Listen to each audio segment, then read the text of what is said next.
Hello, everybody, and welcome to the Sunny Side podcast. Today, I am joined by Ephraim Ebstein. He is the co-founder of FitIT Solutions. I'm going to let Ephraim introduce himself. Ephraim, how are we doing? Doing well. Thanks for having me on, Finn. No worries. Well, Ephraim, we have got a lot to unpack today. So, could you give the audience a bit of a summary of kind of what you do and what you do at FitIT as well, please? Yeah, absolutely. So I'm an entrepreneur. I started on my entrepreneur 13 years ago, but before that, I was IT engineer and consultant, and so naturally, because that's what I knew, and that was my background. That's kind of what I turned my business into. So my business is IT services, cybersecurity services. And we also do a lot of AI development and integration work for our clients. Interested, and I'm sure that has kind of pivoted and changed since that 13 years ago when you started due to AI and the kind of how the landscape's changed. Yeah, absolutely. Yeah, it's changed a lot. We still do all the basic technical support work of that IT department would need. Yeah, But it's expanded because now companies want advanced AI deployments, and they're trying to reduce headcount, reduce labor costs. So AI is the natural thing that's happening. So some of it's turnkey; they don't need us for that. But where they need us is the more advanced deployments that have a lot of workflows, automations, integrations between different systems. Or if there's not a software that is just turnkey, even the turnkey ones a lot of times need that integration. So we're the expertise that takes that and makes that happen. yeah, that's really interesting. Could we unpack back to that 13 years ago when you started Ephraim? What was the kind of moment that led you? So this was actually your first business, was it?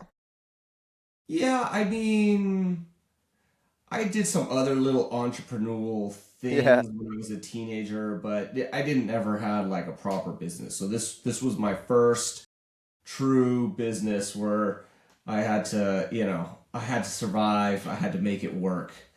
And yeah, it was one of the scariest, honestly, one of the scariest things I ever did. It was it was a giant leap going from the security of my job yeah, into the unknown, hoping that it works out and that I'm profitable and I can pay for my seat and pay my bills. So it was pretty scary, but I figured I was just about 30, and I was like, if I don't do it now, when is it gonna happen? It's never gonna happen. So yeah. it was And, that was the big leap for me. and that's the sacrifice you've got to make. But if you look back now, you'd definitely take that sacrifice again, wouldn't you? 100%. Ah, yeah, that was it was a great decision, one of the best decisions I ever made in my life.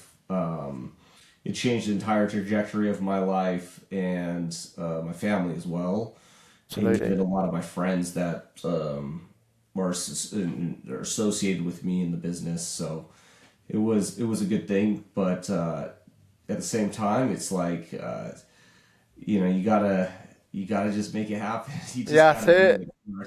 it. Yeah, grab the ball by the horns and make it happen. So obviously you do.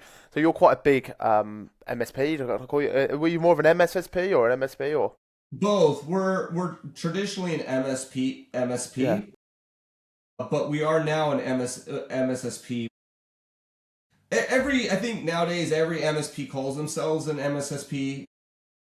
We're the real thing. We're Yeah. staffed 24/7, so we have a Okay, so security you got like a operations stock. Yeah. center with dedicated cybersecurity staff monitoring Yeah. steam source solutions, So I doing would say that's an MSSP, the yeah, proper yeah. MSSP. So I think the majority of MSPs that call themselves MSSPs just kind of go on the consulting side, and then they Yeah. resell those services. We're a true security MSSP shop that is staffed accordingly.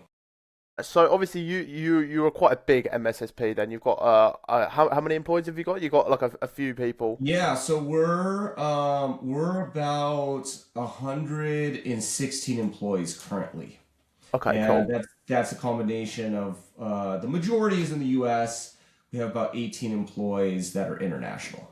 Nice. So what's kind of if we go back into kind of phases of growth then, because obviously earlier you was talking about surviving and making sure that you'll be okay. So where was it kind of a very like slow and steady uphill, or was it a bit of a hockey stick moment? Or talk me through that, please. No, it was a steady growth, but a continuous growth. So we Okay. always grew every year. We never plateaued. To date, we always went up. So it was an intentional growth. It takes a lot of energy and effort to grow, and it takes constant shifting, adaptation, humility, and discomfort to do it. And so Interesting.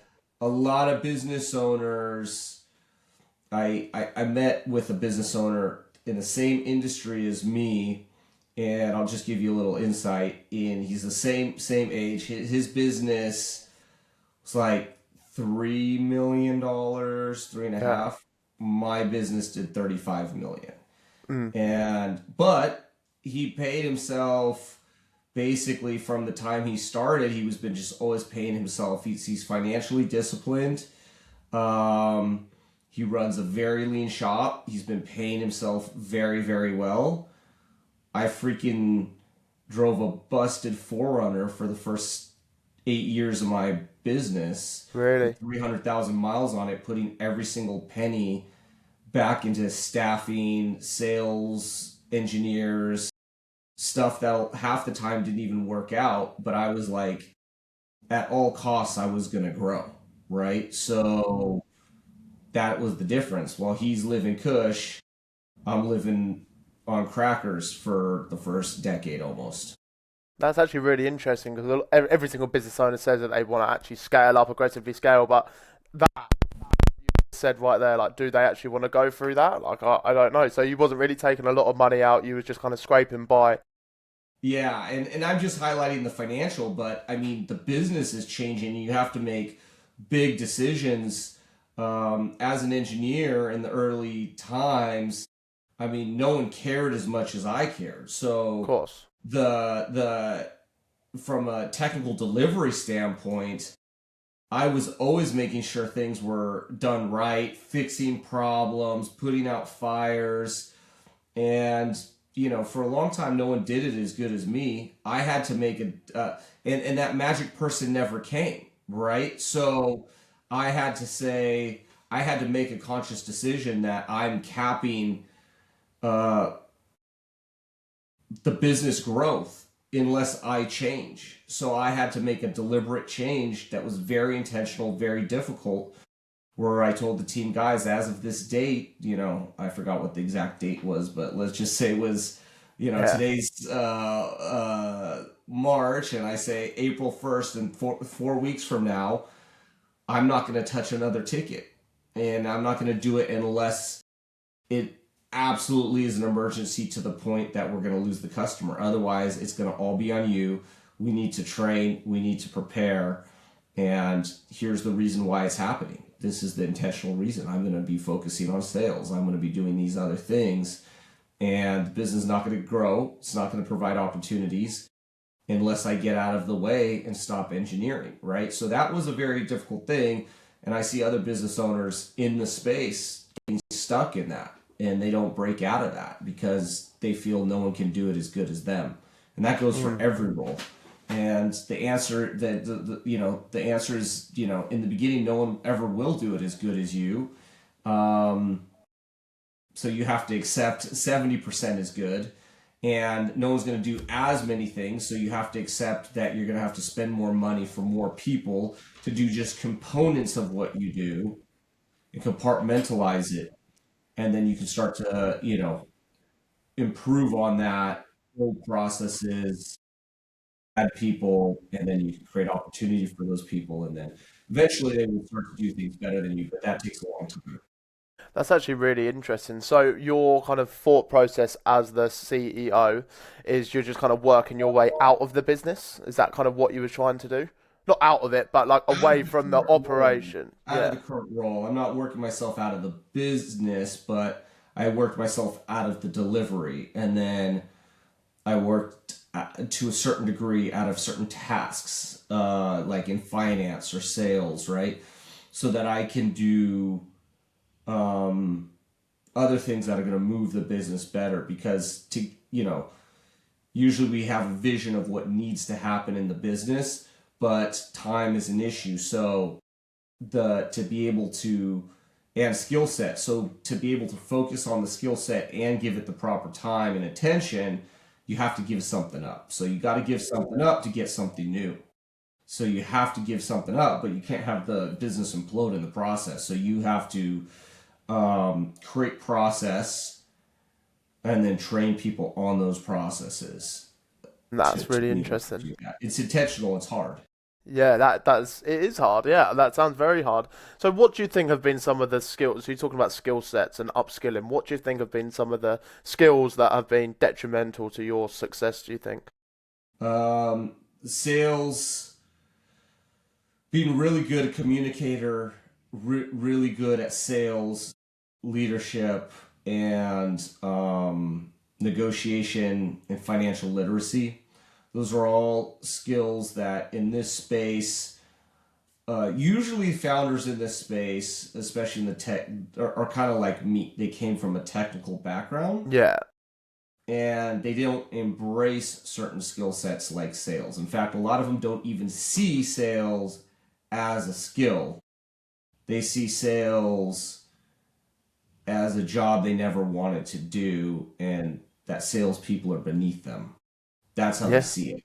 Versus seeing like sales is a the skill lifeblood. Yeah, is as complex a craft like a technical craft, right? So if they start viewing it in that lens, then they'd be like, okay, well, how do I learn it? Who do I learn it from?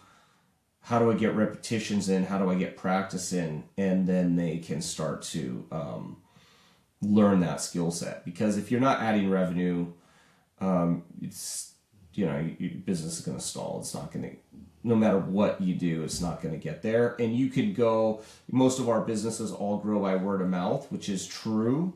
yeah, Um, but if you want to get to the next, so even if it's growing by word of mouth, you're just going to close more deals if you're good at sales. Period. yeah, 100%. You don't get every referral that you don't win every referral that comes your way. So if you can increase the percentage, now you're increasing the revenue. And now if you can actually get even better, where you're actually bringing in things that were not referrals into the business and growing it through, meeting people, whether that's like grassroots, cold calling, in person, marketing, doesn't matter. That's a huge skill set. Marketing is a huge skill set as well. One of my weaker ones that I'm focusing on still. I feel. I was just about to say how key has marketing played a part in this? Because obviously a lot of MSPs do grow through word of mouth. Obviously the revenue that you're doing, I assume that you've had some forms of customer acquisition platforms that have been like paid and stuff, or would I be wrong to assume Yeah, that? it's a good question. So one of my mentors, he was asked the question, "What's more important, marketing or sales?" I And was he was choking on that one. I was going to ask you And that. he's like, "If I have to pick one, it's actually marketing." I I'm would like, say, yeah, crap. Well, that's the weaker one for me. So, yeah.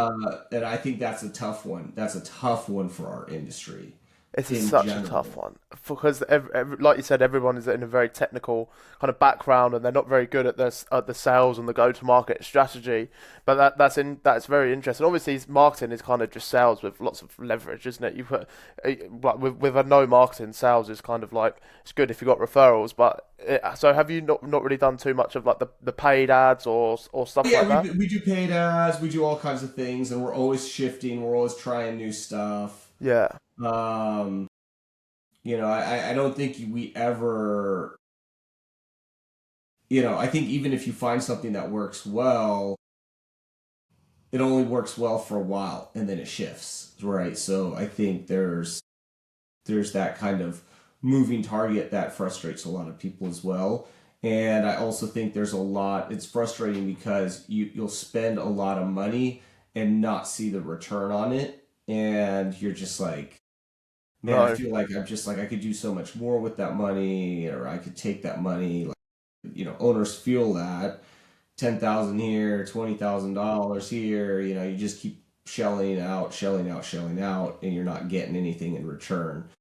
So it's a strategic, that it's a little bit of a gamble, but you want to make it strategic and you want to make it count. Absolutely. So obviously you can't do anything without a good team in place, and you mentioned leadership as being one of the like the main skills that you spoke about. Could you kind of define what leadership means to you? Would you just class it as getting the most out of your team members and just getting them really behind the mission, or is it something else? Yeah, it is getting everybody behind a mission and a vision. It's inspiring, it's coaching, it's holding people accountable. So and there's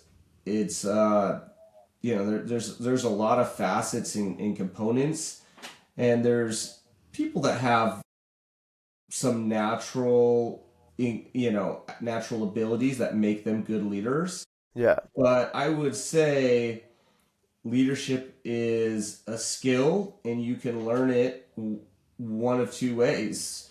You can do it the hard way, which is experience, and then you can do it the easy way, which is through intentional learning. Whereas you're looking for mentors, reading books, going to seminars, you know, seeing how experienced and effective leaders operate and copying that Mm. intentionally. And that's by far the better, because with the experience you're gonna burn through people. You know, why why take 10 years to learn something if you can learn it in a weekend and perfect it in a few months? You know what I mean? Yeah, absolutely, and I agree. So, I assume that you've done lots of you like reading, you like learning new kind of things. Like I mean, it's so if we're trying to make it tangible for somebody who might be listening, if someone is thinking like I want to learn like a skill, like leadership or like sales, like where would they actually start? Would they go and buy a mentor? Would they just go and get their head in some books, or Yeah, if you're broke, start with books. Books are cheap, yeah, and I don't even really care how broke you are. You can afford a book. yeah, And you can start with books. There's also so much free content now on so much, yeah. YouTube, and I mean, you could fill your entire days just listening to all the YouTube content that for free that is really quality on the topics or any of the topics you want to learn. But yeah, I think getting that information through different outlets is good.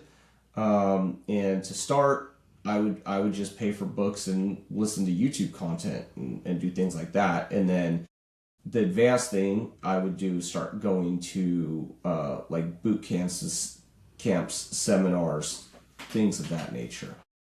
No, I think that's good advice. I would like to kind of unpack. So, speaking in the hypotheticals, Ephraim, if we had like an MSP or an MSSP owner, maybe doing like 5 million, but wanting to get to maybe 10, 15, getting to the next level, where would they kind of start? Like, I'm trying to just think what.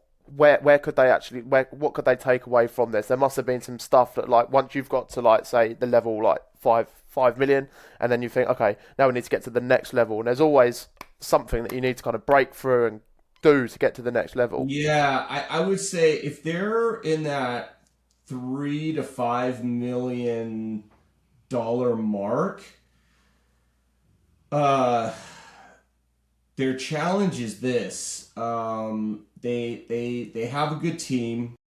What they're selling works. Their product is good. They're key man dependent on the owner for multiple roles, right? Mm. So that's a problem. So he's going to be the owner, the leader is the lid to that business. So he needs to, or she needs to immediately assess what their limitations are and what their weaknesses are.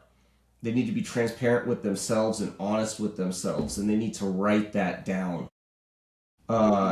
Yeah, they got to write that down because they're the lid, and they're not going to attract people with more competency into the business. And if they get lucky and attract one, they're going to lose them because their belief lid, their operational effectiveness lid, and their leadership lid, you're not going to get someone better than you to come in and work for you.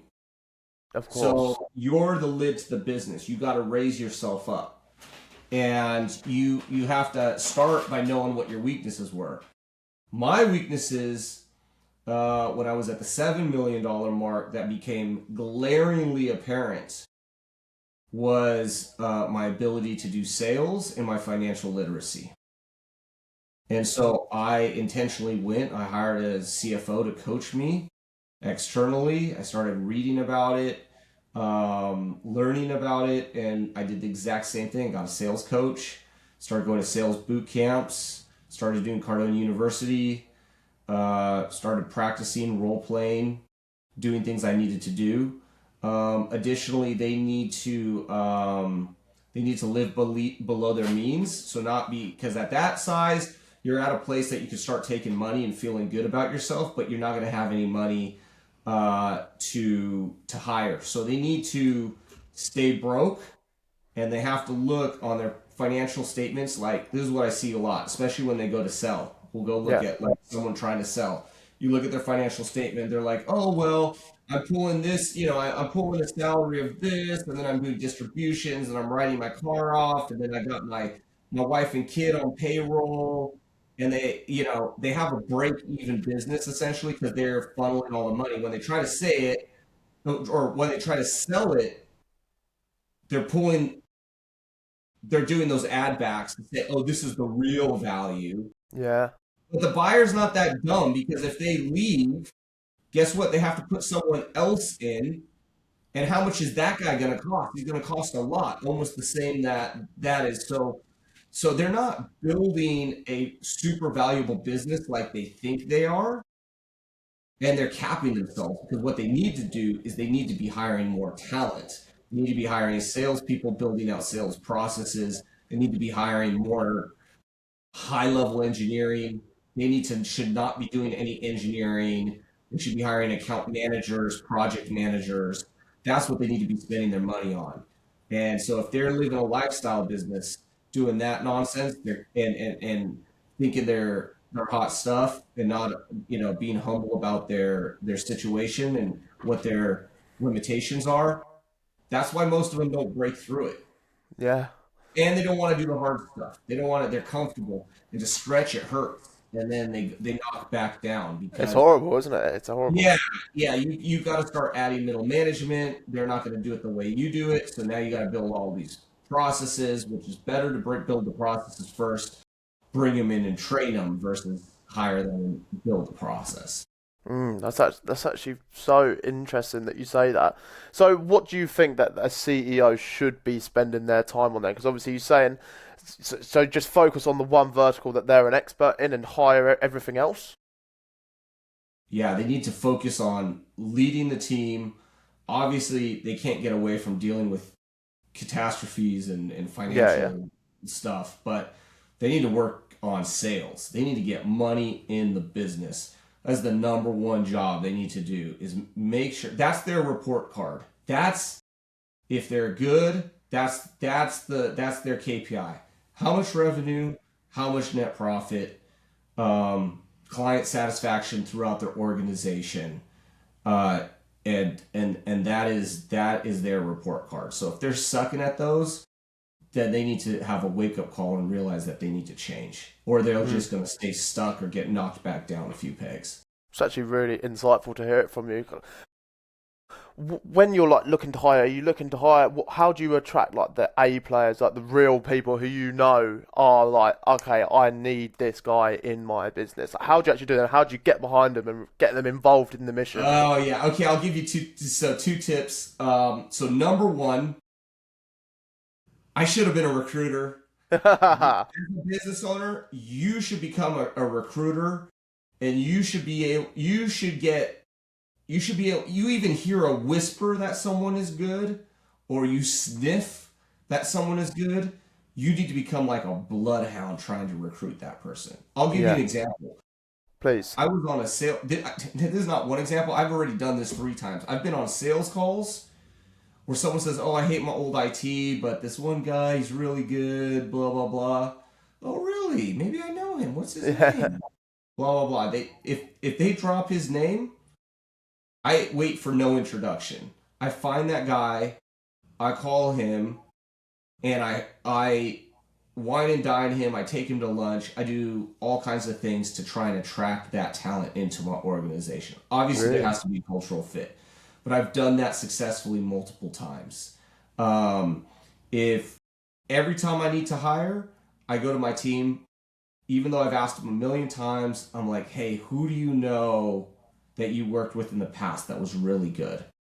And they're like, I'll give you an example. I needed a controller recently, and it's a trusted role, right? It's such a big pit, such an important pit, recruit.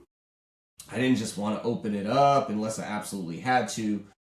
So once again, I go to all my trusted people. I asked them. Same lady asked a million times for referrals in the past, and she's like, I don't know anyone. I was like, well, who do you know that might know somebody? Oh, I know the CFO. She's really great. Let me talk to her.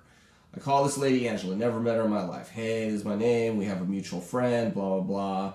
I know you're not looking for a job, but I need to find someone that's really trusted, really good. This is what I'm looking for. Do you know anybody, or know anyone that knows anybody that might know somebody? And I just keep going down the line, and that put me in contact with who now is, I called out of the blue. She was like, "Who's this strange Yeah. person called?" Right? So that is a really good tip that has served me very well. The other thing that I think is very important, even with the recruits, I require even the people I'm recruiting and people from the outside, if they're going through a regular interview process, I add on a step at the end called the core value presentation. Think of it, so they might have like a cultural interview or a screening interview, and then they might have a technical interview. That's where most people stop, and they make that alignment judgment from those conversations. We require one more thing, which is a formalized process that we don't send everybody to this. We only send the ones that we think we want to hire, that they have to do a core values presentation where they present to us how they would be successful implementing our core values and providing examples of where they've used these core values in the past. What I Really? don't want is a presentation on the definitions of the core values. I adopted them. I know what the definitions are. I don't need to hear what the definitions are. I need to hear how stories about them, how they would implement it, or how they've implemented those core values in the past. And they can build a little presentation if they want. Yeah, It that's shows good preparation. Of course, it's a good thing. But I'm not judging on the beauty of the presentation. I'm trying to decipher, is this person going to fit well in this organization and be here in a long time, or are they going to be leaving in 6 months because they might not even be bad. They just might not be aligned with our mission, our vision, our core values. So, for example, if I have a business that's growing and then I have someone say that they want work-life balance, doesn't mean they're bad. It just means they're probably not right for the business in the growth cycle that we're at. Because yeah. to grow, we need someone that wants to push. And if they're trying to not push and be comfortable, they might be the best project manager or engineer in the world, but it's probably not a good cultural fit, because we're going to be trying to push them when they said, hey, that's not what I want right now. I want work-life balance. And Mm, so it's a misalignment on the mission and the vision. See? that's yeah. So so when you're actually you're looking for people who fit the culture, like the culture, and like fit the mission, like the growth. Is that like Yeah. the number one thing? yeah, their goals. If someone comes in there and I say, "What are your goals?" and they have really big goals that they want to achieve for themselves, and they've demonstrated how they've, in their core value alignment that they have the core values that we want, and they're pushing themselves out of their comfort zone to get those goals. That's probably a good fit for our organization, because that's what we're doing right now, right? If I had and on the flip side, let's say I had a $5 million business and I'm not trying to grow it. If I recruited that person, they would leave in a few months because there's no growth opportunity for them. Yeah. Well, I should be hiring the guy that wants the work-life balance and is comfortable. So it's like there's more to it than just technical skill and like, oh, they're a good guy, we're a good company. It's there. You have to be clear on the mission, clear on the vision. You got to know what your core values are, and you got to hire, fire, reward on those core values and on the mission and the vision and the results. And so when they do core values assessment, I'm gonna have a better time determining, right? I'm still not gonna have 100% success ratio on hires, but I'm gonna have a way higher success ratio. So let's just say before I have a 50-50 success ratio of hires working out for, a year plus. And now I do core values and I do the screening and I do role play, or I do all these things. Maybe I can reduce my failure rate and increase my success ratio on these hires. And now I'm 70-30. That's a good ratio. that makes a lot of sense, to be fair. My question is, when you're somebody says like, well, yeah, I'm striving to get to these goals, like a lot of the time, are they saying like in this company, or are they saying in life? Because obviously a lot of the times to get to the goals that like people want to get to, they've got to be like an entrepreneur and they've got to start their own business. How do you keep people that are that driven inside of your business, and like so they don't go off on their own, if that makes sense? I mean, if someone has a goal to start their own business, So if someone said that to you when you was like, "What's my goal?" Like, I want to be an entrepreneur. Is that just like a no, thank you? no, not at all. In fact, I'd prefer that guy over the guy that doesn't have any goals and hasn't thought about his goals, right? So the business is like a train with stops, and people get on and off the train at Yeah, different times. good analogy. And so some are on for a short stop, and some are on for the whole ride to the end. So if they're aligned and they're going the right direction as the train, they can get on and they can contribute for, hopefully, longer than shorter, but that's okay. We can also make opportunities for a growing business, has opportunities for somebody to grow. I've already started with employees 4 different business ventures Really? where they're now partners with me. So one, now if they really want that, first of all, I'm not going to just do it with anybody. Yeah. So they have to be exceptional within the business and mastering that I can trust that I'm going to put an investment.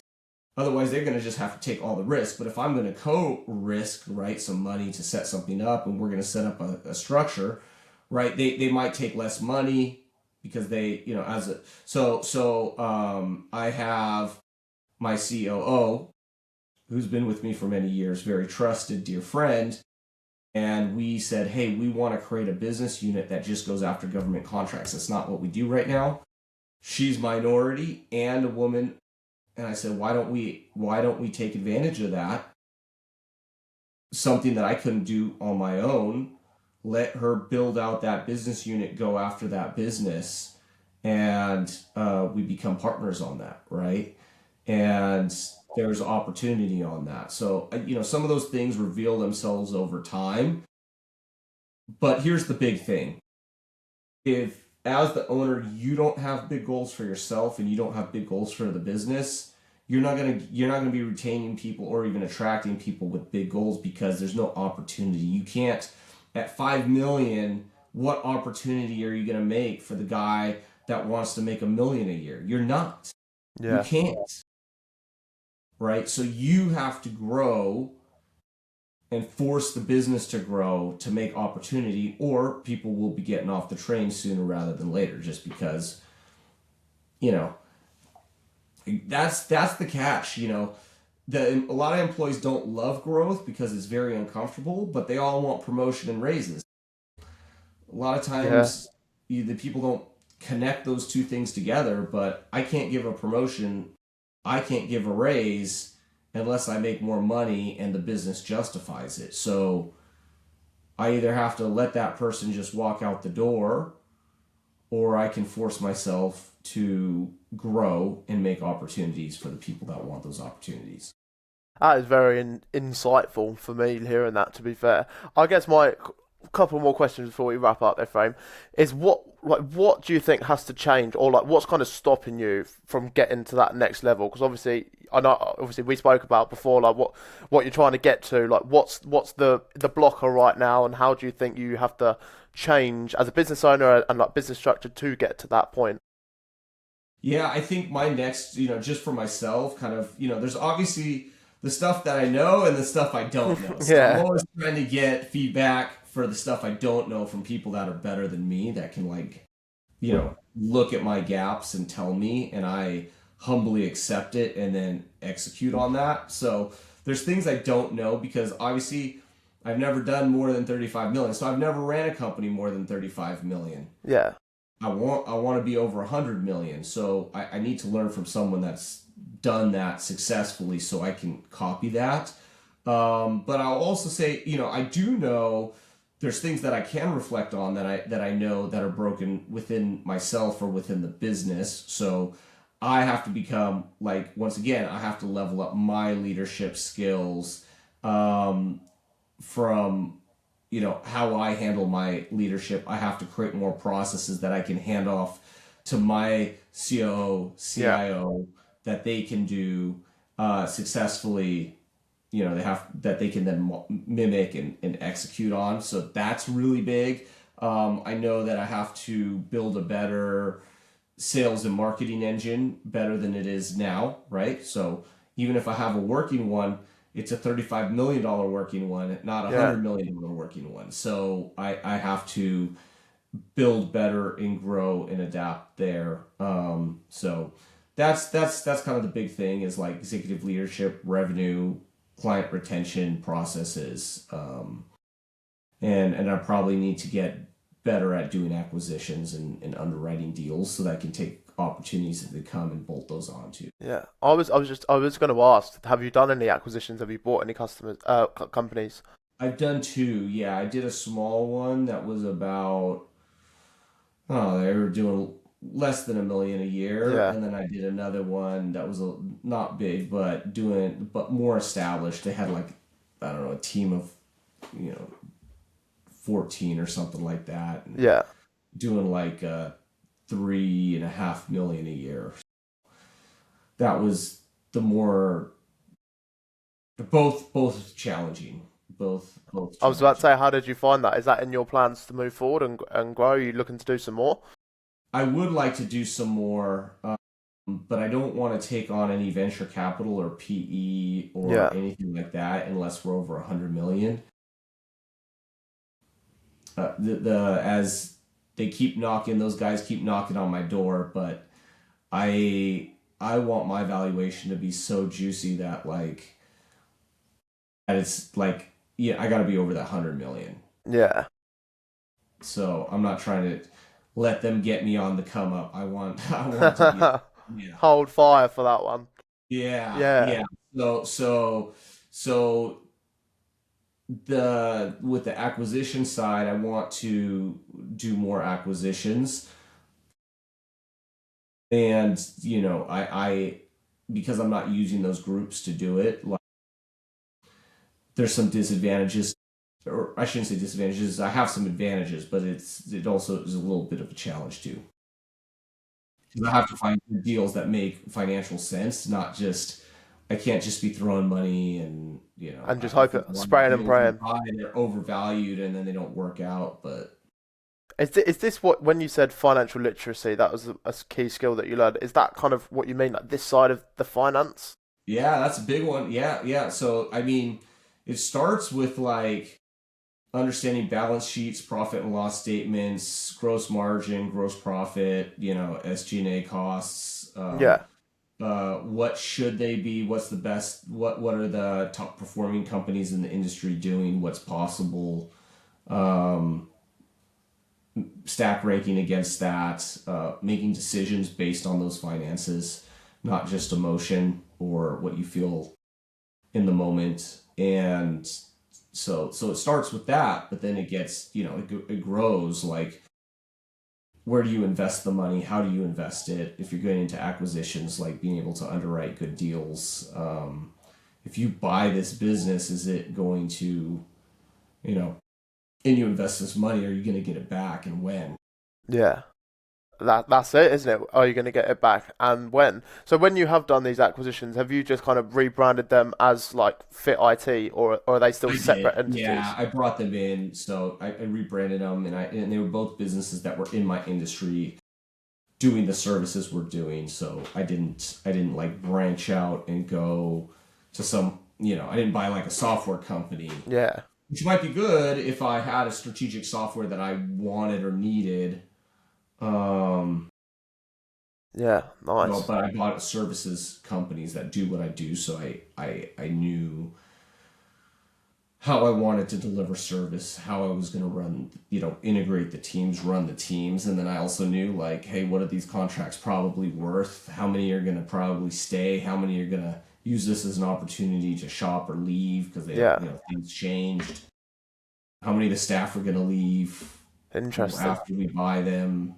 You know, Surely that's quite hard to forecast for, especially when you've not done one before. yeah, a lot are going to leave. A Yeah, lot, as even if you have the best culture in the world, a lot are going to leave because it's not what they signed up for. And I think it's a human mindset. Like, if I, as being on the other side of it, when I was an employee going through an acquisition, and you signed up for a company, you're invested in that company, that mission. yeah, Now a new company comes in, they have a different mission, different vision, different core values, different way of doing businesses, mm, and it's better. But because you didn't pick it, because it was forced upon you, you tend to just look at it negatively. Most people do. Most people do not go into of acquisition and course. see all the opportunity and jump on it. There is a subset of people, but the majority of people are like, well, it's No, not yeah, the way it used to be, yeah, and like they don't see all the opportunity. They kind of just see the negative. And so, what's funny though is when they leave to go to another job, guess what they're doing? They're going into what? new culture, new core values, Yeah, new everything, and they go in with a fresh mind. They know everything's going to change. yeah, They fully accept that, and they're eager to learn it and grow. But unfortunately, that's just not the mindset when it's forced on them. One, they were picked, or they picked it, and the other they didn't. So unfortunately, on the acquisition side, they didn't, yeah. and they just go in negative, and it's just the reality. And so you're gonna just have turnover. You could have the best company in the world, and it's just going to be different. And especially if you're buying a smaller company, there's a lot of people that kind of like want a lot of autonomy. You bring them into a more mature company. Now there's key performance indicators, objectives, and all kinds of like results measuring, and they don't like it. And you know what? It's just not the right place for them. That's just really interesting. Well, I am conscious of your time, Ephraim, so I know we're going to wrap up, but I've actually learned a lot from this, so thank you so much.